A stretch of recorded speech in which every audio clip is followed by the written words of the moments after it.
Hello, everybody, and happy Monday. My name is Christian. I'm the host of the Disruptive Chef Entrepreneur show. And I know I say this at every episode. You guys gonna love today's guest. Not only is he amazingly good at what he does, he's above average good looking, okay, which is upsetting.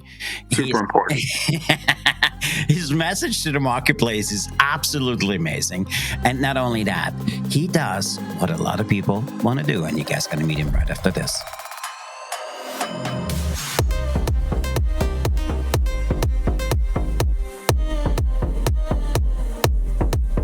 Hello again, my name is Christian. I'm the host of the Disruptive Chef Entrepreneur show. And today I'm really looking forward to this episode. Today we're not just talking about the grind, about mindset or matrix. Today we talking about what really happens when you work. My guest today built an empire teaching how to win. Then he realized that winning wasn't really it. That was a wrong game.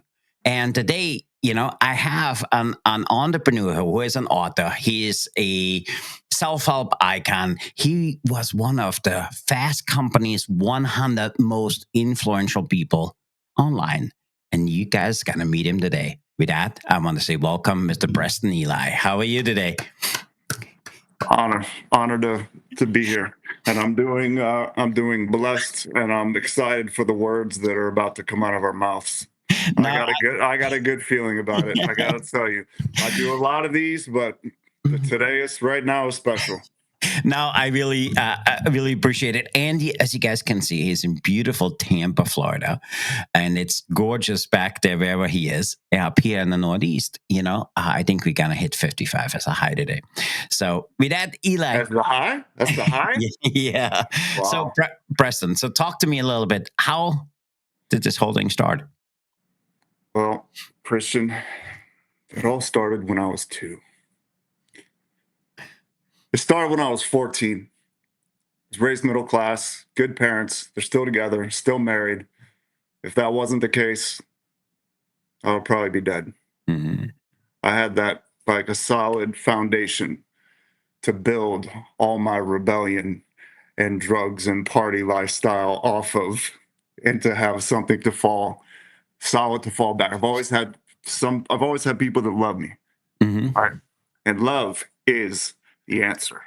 Sounds so cheesy. Right. But we're gonna get into that. 14 years old. I started work. I've been working ever since I was 14. Very first job. And this is like what stories from what your grandpa said. I used to walk a mile, except there's Tampa. I wasn't in the snow, to get to Village Inn, where I bust tables. And eventually, after a year, 2 years, whatever it was, got to graduate from dishwasher to hosting. And really, I was in the service industry for at least 5 years. Probably the highest I got in your world was waiting tables at a fine dining Italian restaurant. But man, like no matter which restaurant I went to, it was kind of this kind of the same environment at all of them, right? Super high pressure. It kind of reminds me, you and I were talking earlier, it kind of reminds me, like a good analogy is the entertainment industry, right? It's not like normally the healthiest place to be, right? My personal experience. And Christian, I was not really a good boy. When I was busting tables, I'm going to make myself look really bad right now, if you don't mind. I would steal money off the tables from waiters. When I became a waiter, it was when, this is a long time ago, we're talking 1990, maybe, 93. It was when they first introduced the whole, hey, we're going to put the tip in the bill. Splitting, yeah. Right? And so for whatever reason, I just did not have, I don't know how the message of the church just didn't get in me. There was something about the whole thing that I just didn't like. and was rebelling against. I think I kind of viewed Christians as weak in general. And I just didn't have a lot of respect for it. And I was just rebelling against it. And I just did whatever in the heck I wanted. And what I wanted when that new magical tip thing came in was to not tell the tables that it was in there. And just let them tip me essentially 30%, 40%, whatever it ended up being. There's a lot of drugs in the service industry. I did a lot of drugs, partied, everybody stays afterwards, drinks. It's the lifestyle, right? And for me, that lifestyle wound me up driving 60 miles an hour into a telephone pole with no seatbelt on. That's where I wound up.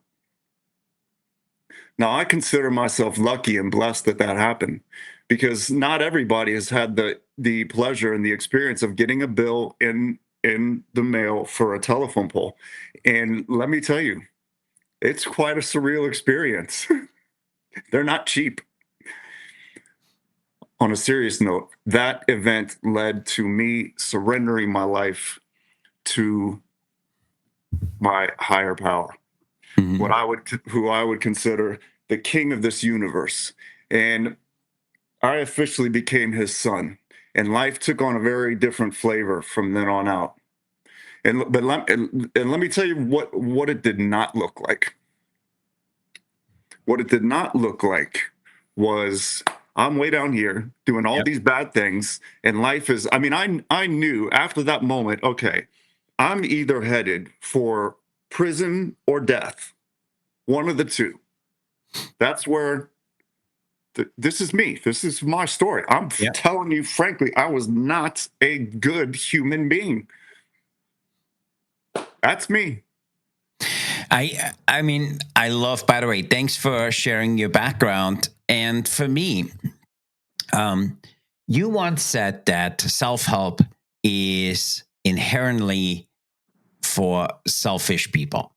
So if that really, it stopped me cold, you know? So now talk to us, what is the momentum, or when was the moment you actually realized that the world you could build, you know, outside of that, you know, the seminars, the programs, the persona, none of that matched your real truth. So what was happening? And when okay, well, so let me take you from that moment. From that moment, a lot of people think, hey, you meet Jesus and just your life goes like this, right? Or it's some sort of straight linear path forward. That was not my experience. My experience was 2 steps forward, 1 step back, 2 steps forward, 5 steps back. I was be in church one day, doing cocaine the next day.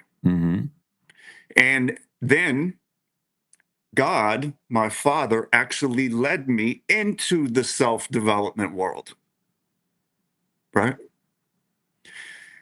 And, you know, he kind of likes to lead us around just to kind of show us different things about the way the world works. He would lead me to different churches that were totally whack. But I got to see, okay, well, that's how that world works. And then I'll go over here, okay, that's how that world works. Okay, let's go check out self-development. My life was completely revolutionized. From the moment I heard Jim Rohn and got on his newsletter and learned that I could change my reality by simply changing my thoughts. That was revolutionary. And it's true. But guess why it's true? Because he got it from the freaking Bible. Anything that's true and that works is in the Bible. A lot of self-help stuff is good. Dude, I was training self-development, personal development for 20 years like it was my job. Like I was training for the Olympics. I mean, you name it. I did it. I purposefully put myself in the most painful situations I could possibly think of to get stronger. Right. And so that had a very positive effect.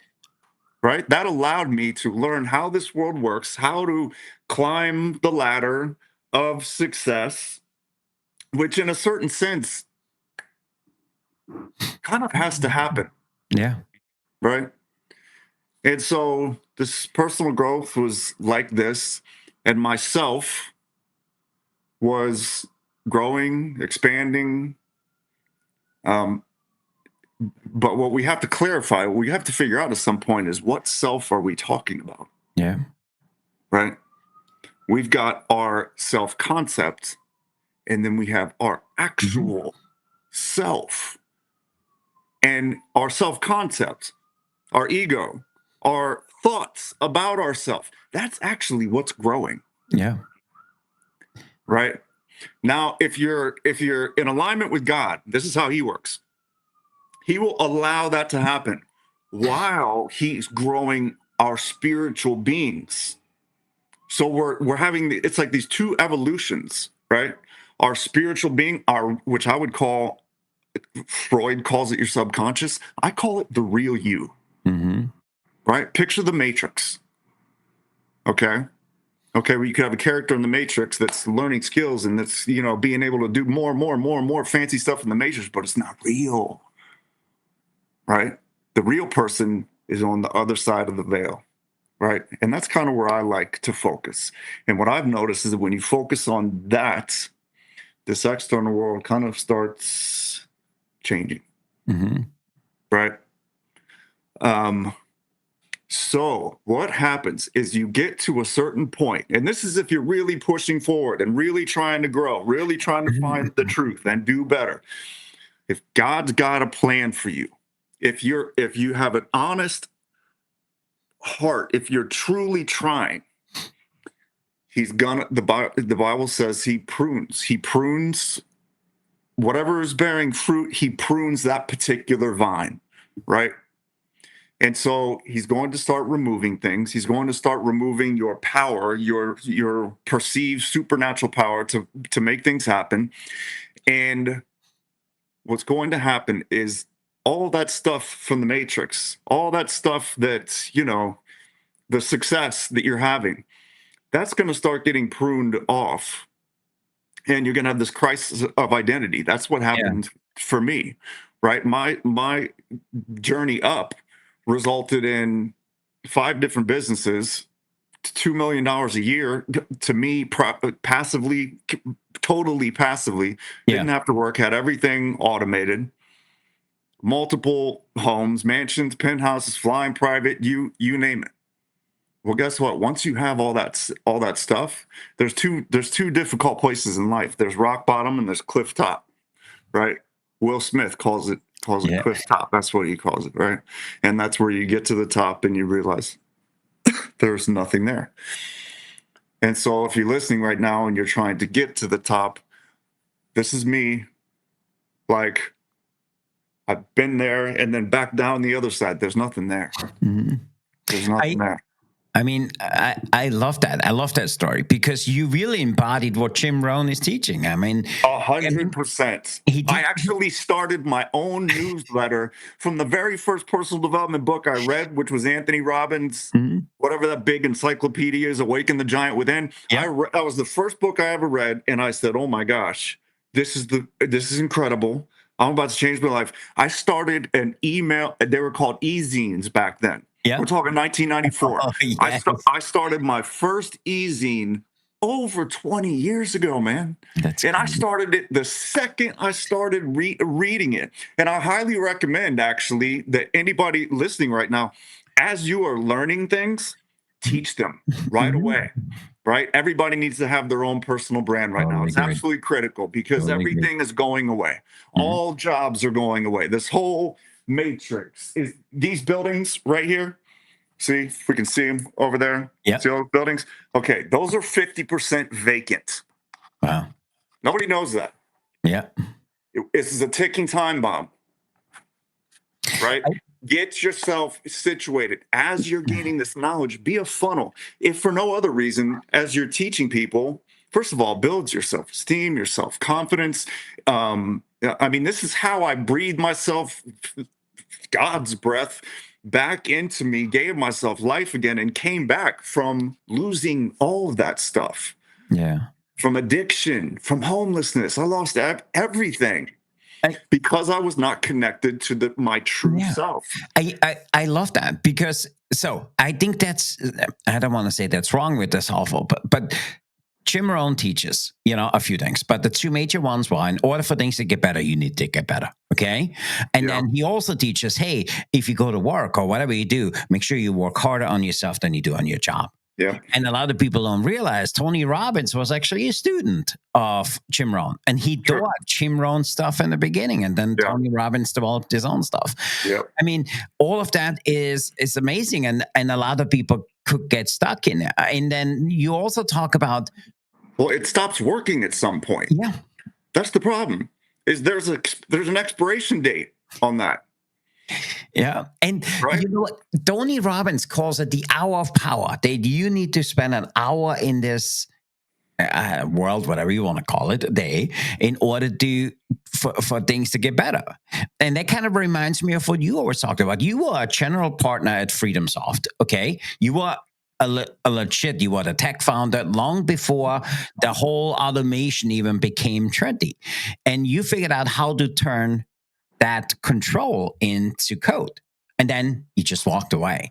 So that's, in my opinion, is not burnout. That's No, it wasn't burnout. yeah, It was a vocational identity crisis. correct. So, I had all that money coming in. I had all those businesses automated. I had fitness centers. I had educational business, media companies.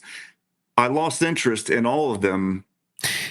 I don't even know how it happened. so what? And then things stopped working. I lost my passion for what I was doing, and I didn't know why I was alive. And that pain was Yeah, I love unbearable for that me. because for me, as I want to get to it, what woke you up? Because I know there's 20, 30, maybe 50,000 of our listeners here today, which are stuck in that same thing you were. They just don't realize it yet. So what was it for you? What, I don't know what to call it, but the thing which woke you up? Number one, it stopped working. Mm-hmm. That was the first red flag. My Midas touch disappeared. My passion for everything went away. Mm-hmm. And when the final, okay, that part of Preston Ely, my attachment to the world system, my attachment, and this is the problem, is we all have an identity attachment to the material world, materialism, consumerism. We don't think so, but that's why we're alive. What do we do when we're bored? We go buy things. Mm-hmm. We're constantly buying things. Why? I'm gonna go deep on you for a second. Yeah. Because we are those things. They're idols, and an idol is something that you attach to, right? Which is why when things stop going quite so well materially, right? It's just stuff. Who cares? Like, what's the big deal? The big deal is you are those things. Mm-hmm. You spent your whole life trying to create your own Eden, your own heaven, your own paradise. Everyone's trying to get back to Eden. Everybody's trying to rebuild heaven, the kingdom from where all of us came. And it's understandable. And God does want to bring you back there, but not like that. Mm-hmm.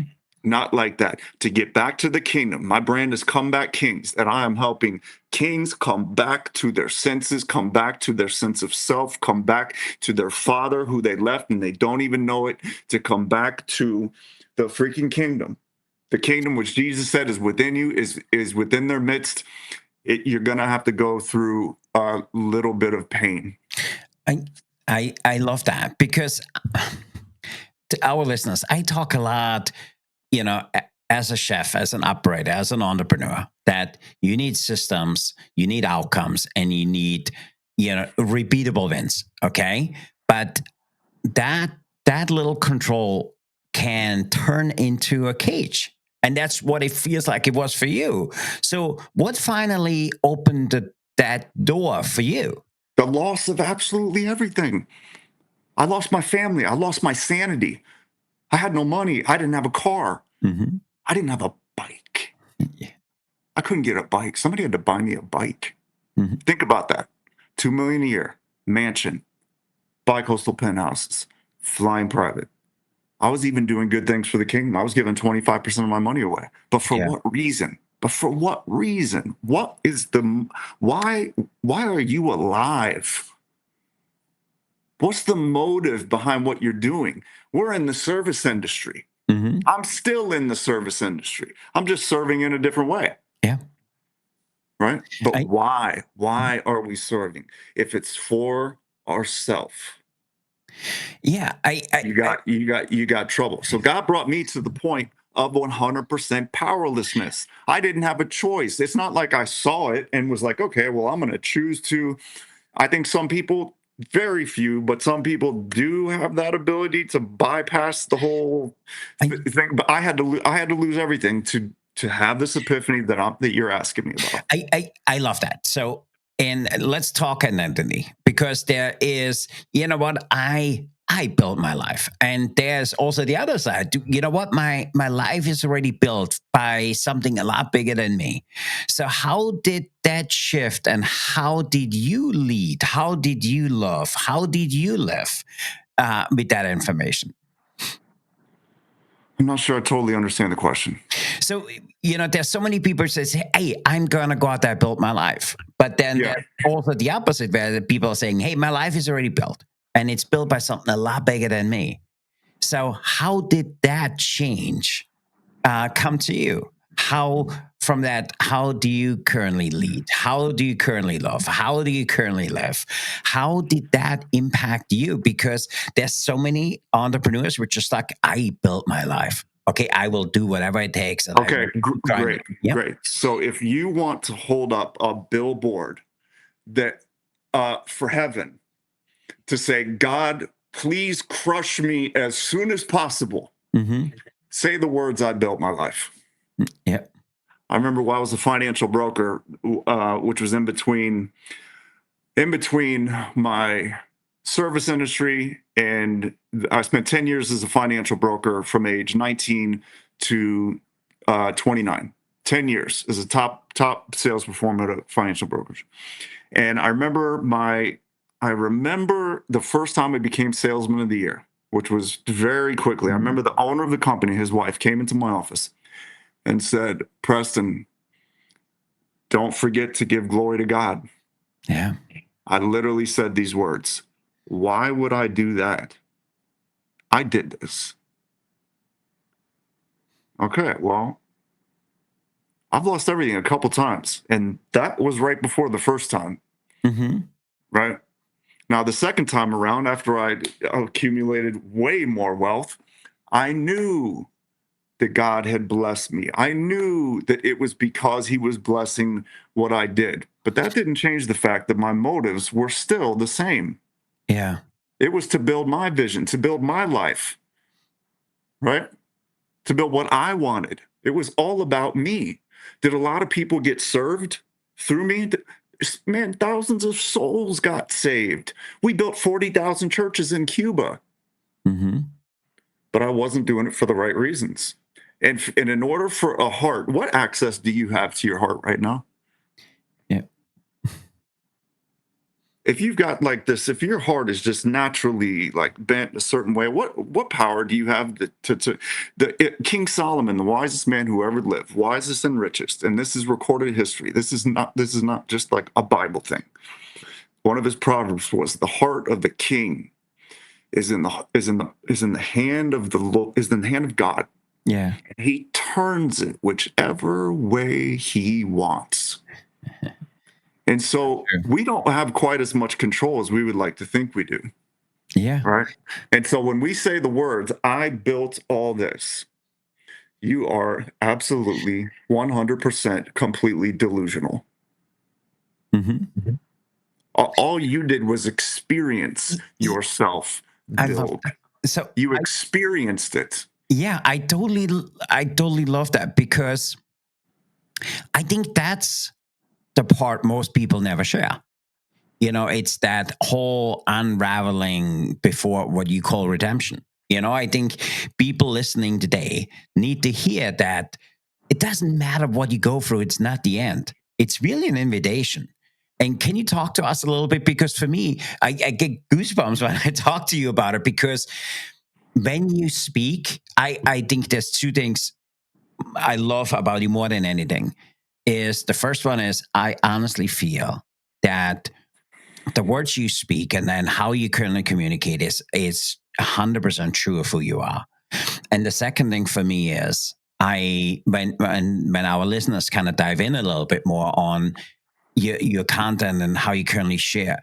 For me, I constantly feel you want this so much more for the person you talk to than they want it for themselves. And then for me, I That's think, probably true. yeah. And then for me, I think about this a lot because most people do not share that. Okay. They don't share the whole unraveling, and you share very freely about it, and that's why If you want to be healed, yeah. you gotta share it. The first thing we do when we bring you into Comeback Kings is we want to hear your story in detail. Yeah. And then we want to give our other members the opportunity to serve you, which brings healing to them by having the opportunity to To serve. serve. Yeah. Serving is how is sharing our story and serving other people. That's how we heal. That's how as we're being unraveled. I, I love that, and you constantly talk about. So let's take peace over profit. Let's take obedience over outcome. Okay, that's Purpose over or profit more purpose than over anything. outcome. Upside. That's for me. That is really it's almost like a version of recalibration. Okay, it's how the scoreboard, whatever you want to call it, changes. You're experiencing this right now. Yeah. Purpose over profit. You just sold 14 businesses, and what do you have left? I can tell you in one word what you have left. You have purpose left. You cut everything back. You haven't said these words to me, but I know it's true. Yeah. You cut everything back that wasn't tied to purpose. And if I had to guess, yes, you are interested in profit, Mm-hmm. but it's all about purpose. And if you can make that shift, and it's not easy because I was Yeah. addicted to profit. Like I went to the marketplace to do business and get money, right? Now I knew that you got to take good care of people in Yeah. order to get money. So I took good care of people, very good care of people, right? But there's this little shift where the profit motive comes down, the purpose, people, and then peace comes along with that, goes up. Now you're living a completely different life. And for the people that I know that your audience, you've got Yeah. people who are successful and they're looking for the next thing. Maybe they want to sell their businesses, but oh my gosh, who am I without that? That's when you want to start sharing your story. That's when you want to start getting on social media and helping other people and sharing all the lessons that you've learned. And guess what? It's not freaking rocket science. It's actually a vehicle to bring you into purpose. That's how I got the download for my life's calling, for my brand Comeback Kings. Yeah. Was by I didn't have anything. I had nothing. I simply started posting my story online every day. And every day I would say, God, what do you want to say? And I would say that. Yeah. And then little by little, I'm noticing how things are resonating with me as I say it. I'm noticing how the engagement from the scrollers, the market is Yeah. reacting. And after a while, and I've got this down to kind of like a science now for our members, because we are all building brands and businesses together. Very hard to do it on your own. Yeah. Very, very Totally agreed. difficult because it's a Totally agreed. little bit of a long game, right? You spend a year posting, getting very few likes, 0 comments, 200 views, like max. That's tough to make it through unless you have a group of guys who are in an engagement group, liking, commenting, encouraging. I'm critiquing, helping you craft your story, right? Yeah. Um, little by little, my passion, the marketplace's reaction, those two met up at several different points, which was community, comeback. I found out, I realized other people wanted to make a comeback. Yeah. I was helping people make a comeback by sharing my journey to making a comeback. What do you want? Help somebody else get it. It's just that simple. I mean, you just said it. For me, what is this whole conversation about, and me, kind of diving into your content, is it's not about adding more. Okay, because I always thought maybe real work is about adding more, but during this conversation, what I learned, from you and what Less, it is, yeah, less. it's allowing more of what's true to kind of come out, and that's for me. We talked briefly yesterday. The reason I love what I do is because I can connect with clients. I can see their progress, and for me, I also realized, and by the way, thank you for the kind of words earlier. And it was hard for me to walk away from some of those businesses. Yeah. And Yeah, dude. it I feel that. and for me, I I also realized this, that Because it your identity was attached to some of correct. them. My You know wife how kept people, saying, call their businesses their babies? yeah. Okay. There's a reason for that, right? Our actual human babies, there's an identity connection there, but a real one, an Yeah. authentic one. Now, when we start calling our businesses our babies, now you got a problem. How are you going to sell your baby? How do I you sell your baby? You don't sell your baby. And yeah, in some countries you can fetch a good coin, but it's not a good thing.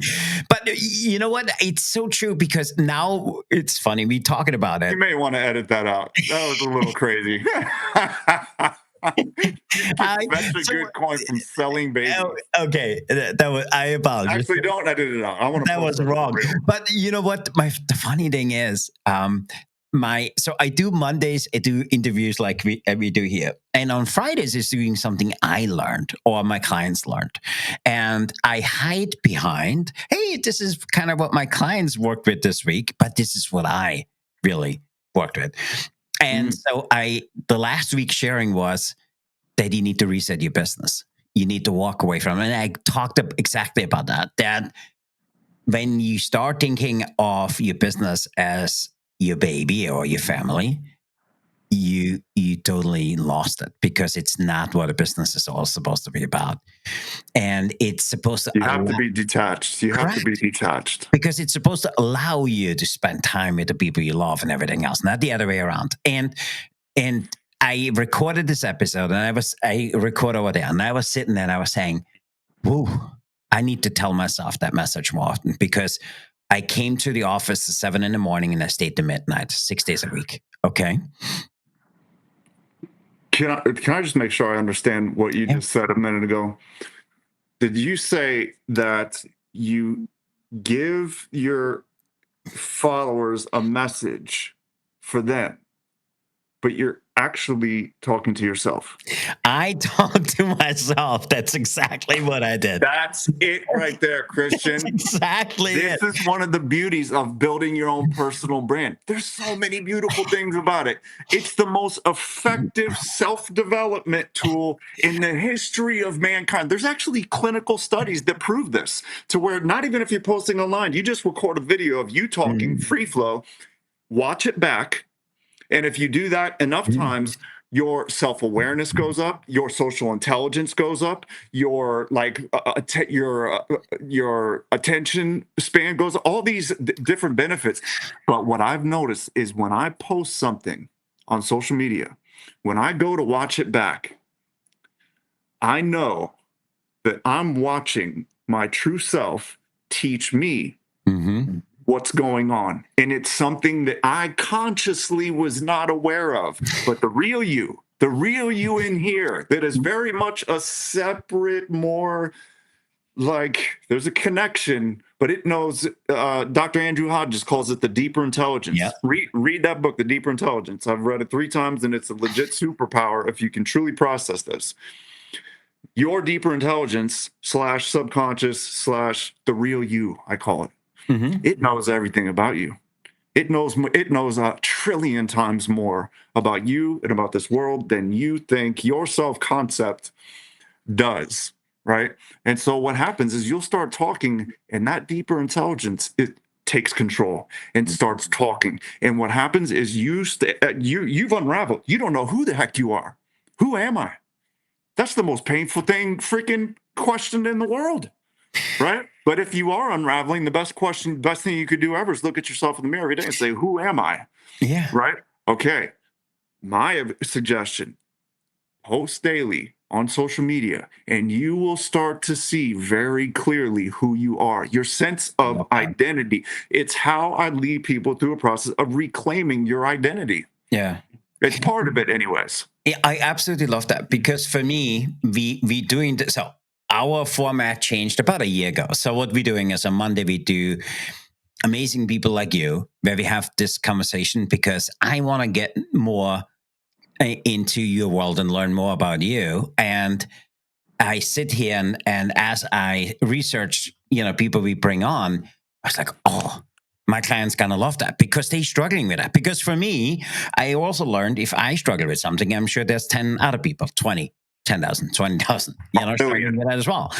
And the Friday, we started this thing about 6 months ago, where I want to say, hey, this is what we struggled with. This is what I go through. This is what my clients go through. I just hung up the phone with a client, and this is what I told them.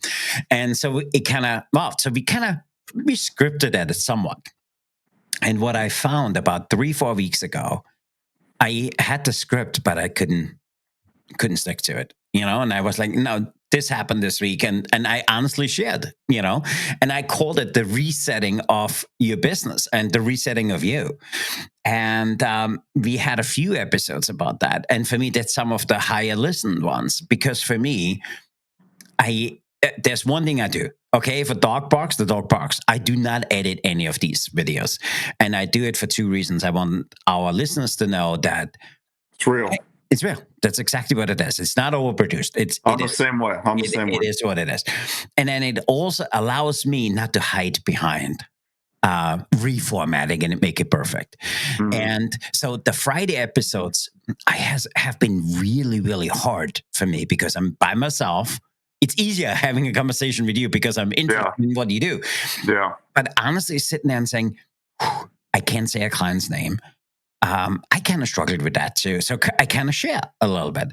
And for me, those Friday episodes have really been self-care for me, because sharing what I'm going through, sharing what we do, it was kind of healing for me, if you want to call it that.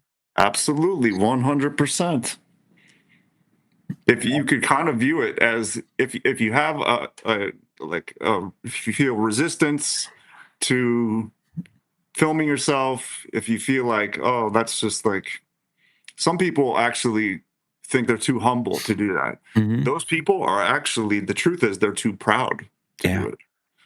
They're too scared, which is based in pride. Yeah, I was there. And that's why we scripted them. View it as service. Mm-hmm. That's what I'm saying, is if you can flip the switch and say, okay, wait, let's not make this all about me.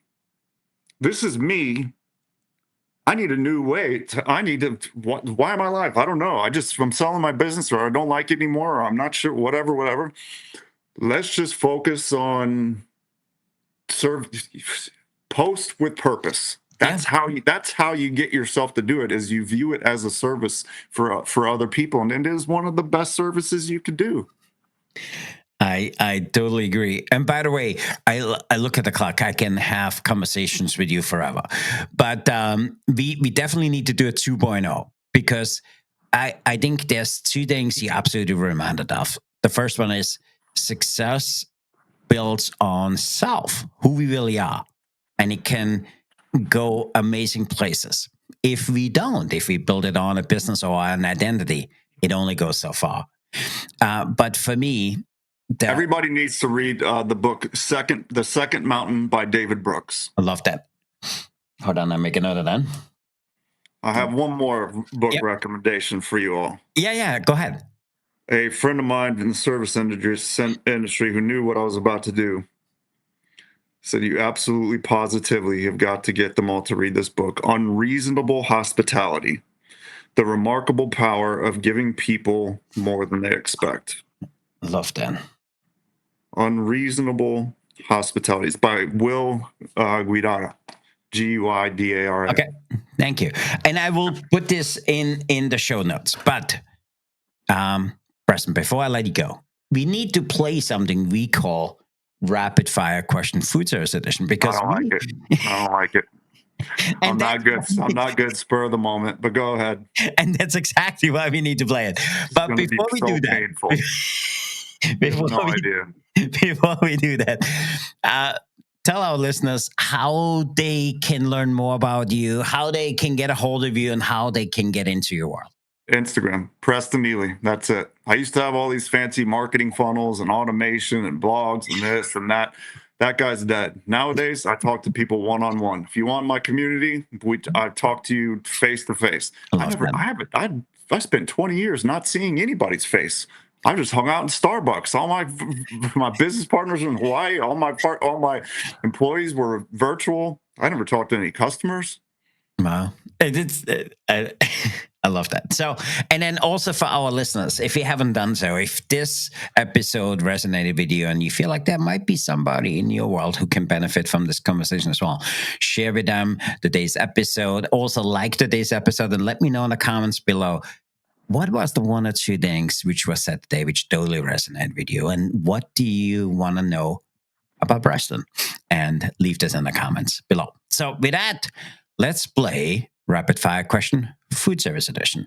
Mr. Preston, the way this works is I went totally tech on this, okay, because you're a former tech guy. So we actually took everything we know. We have 84 questions. The 84 questions we kind of matched with who you are. We fed it into our social media thing and it spit out 25 questions totally tailored to you. So with that, the way it works is I ask you for a number, you give me the number, I read the questions, and I want you to answer as quickly as you can, yes or no, and why, because we want to know why you're doing things. So with that, I have trouble doing this when they ask me 3 of these things. All right, but let's go. Also, okay. I hate AI, so this is me against the machine right now. Let's go. I'm gonna win. Okay, give me a number between 1 and 25. 11. 11. What's your go-to move when you realize the ingredients for a special are just not showing up? Hold on, because I just had I have my first ever experience of what it's like being on a game show. Okay, ask me again, because I didn't hear a word of that. What's your go-to move when you realize that an ingredient for something special you want to do just didn't show up? My go-to is get super irritated, and I'm trying to change that. I'm working on it. I love that. I think I find myself in that side as well. Okay, give me a number between 1 and 25. 7. 7. Ooh, pineapple on the pizza. Yes. No. Okay, these are easier. These are way easier than most. Let's keep it rolling. Okay. There's a whole movement of bringing the pineapple back and you don't want Please it. Don't. 3. Okay. Give me a number between 1 and 25. 3. 3. Ooh. Do you sometimes cook in your pajamas just to see if it makes your food taste better? Yes or no? And why? Because I don't really cook. That's not going to go over well with this audience. I don't have time to cook. I'm busy coming back, son. I'm on my comeback. Okay, that's I'm trying to find a good woman who okay. does cook. Hey, cook great restaurants. It's my parents are like super good cooks, so I'm sure I can do it. Okay, give me a number between 1 and 25. 82. Okay. Have you ever drawn a pan in frustration, or do you just do it to mimic a chef on TV? Yes or no, and why? I haven't seen a pen in 19 years, so I don't know what I would do with that thing. I would probably not even know how to use it. Oh my God. Oh, this is the best. Okay, give me a number between 1 and 25. Why don't you just do a blank 1? One. Uh, if you could pan one ingredient forever, make it go away, what is that ingredient and why? Pineapple, because people put it on pizza. That is so messed up. That is so messed up. That is so. I apologize to all the pineapple pizza lovers. Preston doesn't know what he's missing. Okay, last question. Give me a number between 1 and 25. 15. 15. If you could make a dish, which is a chef's choice, which they would have to serve forever, what would it be and why? Pizza, because I could eat pizza literally 3 times a day and be perfectly happy. That's awesome. And that completes. I know. I mean, I lost all my stock. My stock was doing good on this show until the end, and now it just went way. People like, no one's going to share it now. Oh my God, this is the best. So we full transparency, we stopped doing this rapid fire question, and we had people texting us, "Hey, you don't ask questions." I was like, my whole thing is asking questions. You know the thing you do in the end. I was like, what am I doing? And that rapid fire question. This is the way you just put this together. That's the best I've ever experienced. Everyone should do it like that. And so we realized it does 3 things. Okay. It just makes us all human. And at the end of the day, when I said the number 82, which number did you actually pick? So I picked 22 because I don't have an 82. Okay, you handled that one you went seamlessly on that. You flipped it a little bit. I was like, oh, maybe that's what he meant. So we realized it does 3 things. It makes you human. You know, on the end of the day, we wanted people to realize if you don't realize you're human, you can't do better in anything. And you can't. Do you know that process of when you are unraveling that process, when you realize that, okay, this is all meaningless. Why am I here? Yeah. We want you to make a comeback, right? And that comeback is not to come back to more stuff. Mm-hmm. If that's your idea of a comeback, you're just going to lose it all over again. It's going to be worse than it was in the first place. Yeah. I know. I've experienced it. I did that. This comeback, the most meaningful comeback, is to come back to yourself. And what does that mean besides to become a human being again? Christian, everyone is out in the world trying to defy death. They are trying to literally become immortal. They are worshiping themselves. They are trying to become gods. Some literally. Yeah. Right?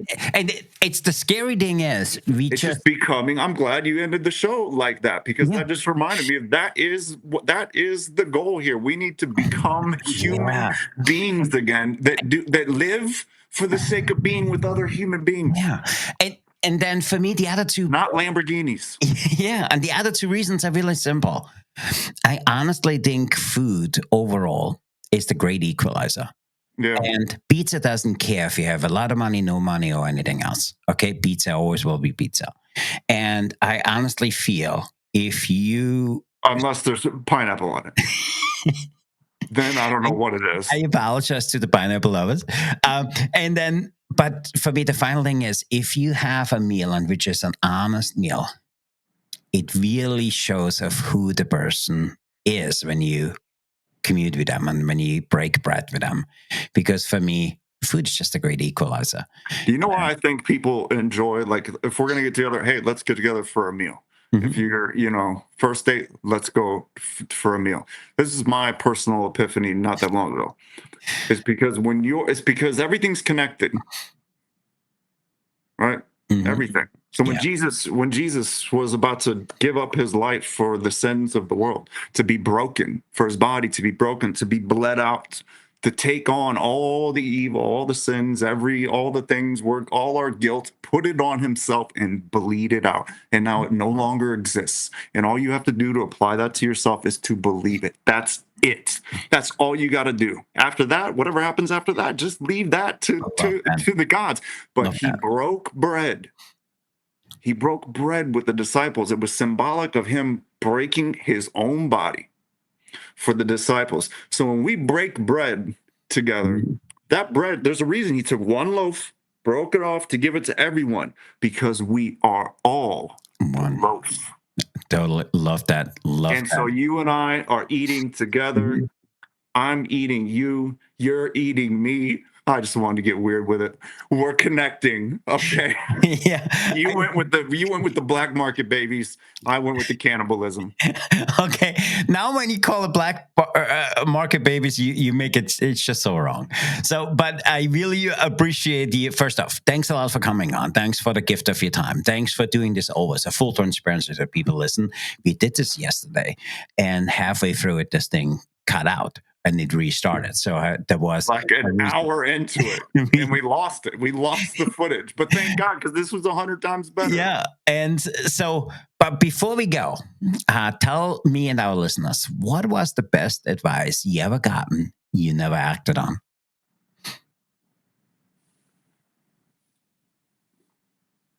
The most important decision you will ever make is who you decide to marry. Mm-hmm.